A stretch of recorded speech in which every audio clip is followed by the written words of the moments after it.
निगम पुराण बखाना। सत्य के समान दूसरा कोई धर्म नहीं है। सत्य है क्या? जो परमात्मा हमारे अंदर निवास कर रहा है वही सत्य है। जो हमारे चेतन उनके अंश है, जो हम, वही सत्य है।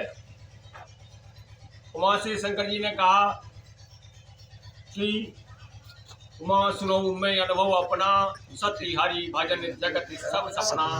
जगत सब सपने के समान है।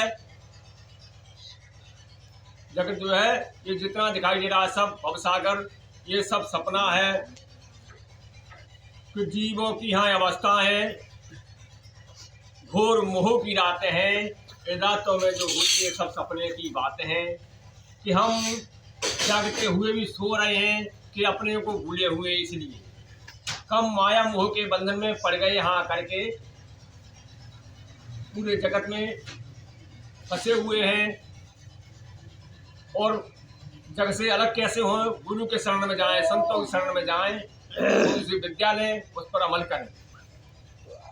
कहने का मतलब है कि हम अगर हमें कोई बीमारी लगती है उसकी दवा हमें खानी ही पड़ेगी, तब मर्ज दूर होगी।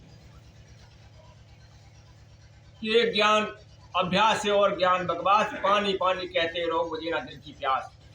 पानी पानी कहने से प्यास बुझने वाली नहीं है। पानी तो हमें पीना ही पड़ेगा। ऐसी दवा हमें खानी ही पड़ेगी। जो हमारा ध्येय है ईश्वर का, कहने का मतलब है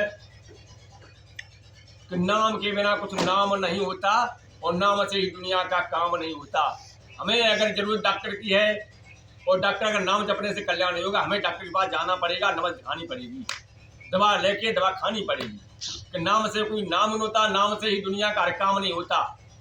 मरीज को लाजे में दवा, हकीम की साकी और नौकसों की इबादत से कभी आराम नहीं होता। यानी मतलब इबादत करें हम और दवा ना खाएं तो दवा तो खानी ही पड़ेगी।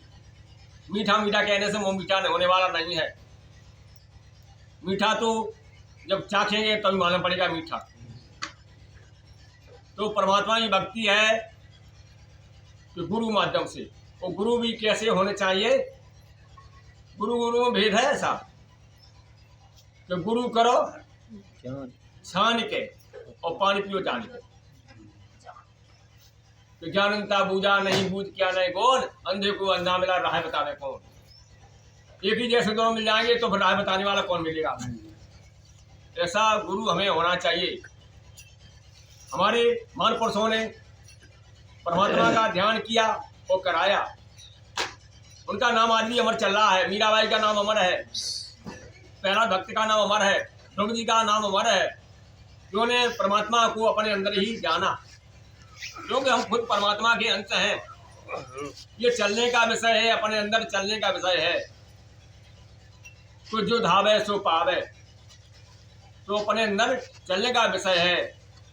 कि तुम हो एक अगोचर सबके प्राणपति, सभी के प्राणपति, सभी के प्राणपति।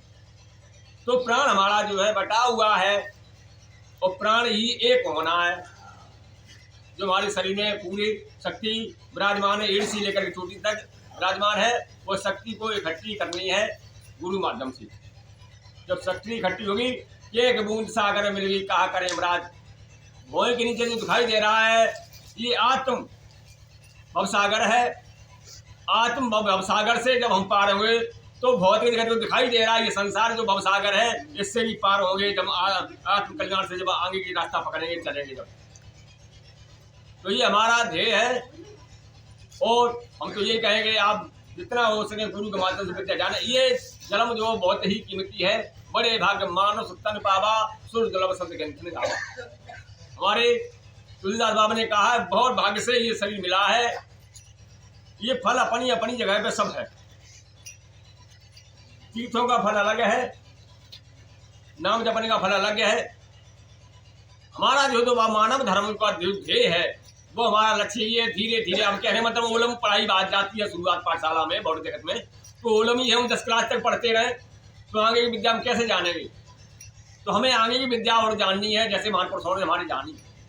जिस समय राम वाल्मीकि जी के आश्रम में पहुंचे और वाल्मीकि जी से बंधन करके संतों का संग किया उन्होंने। कहने मतलब ये है कि संतों का संग से ही हमारा सब कल्याण होने वाला है, कि बिन सत्संग विवेक न आई, तो संतों का संग करना जरूरी है।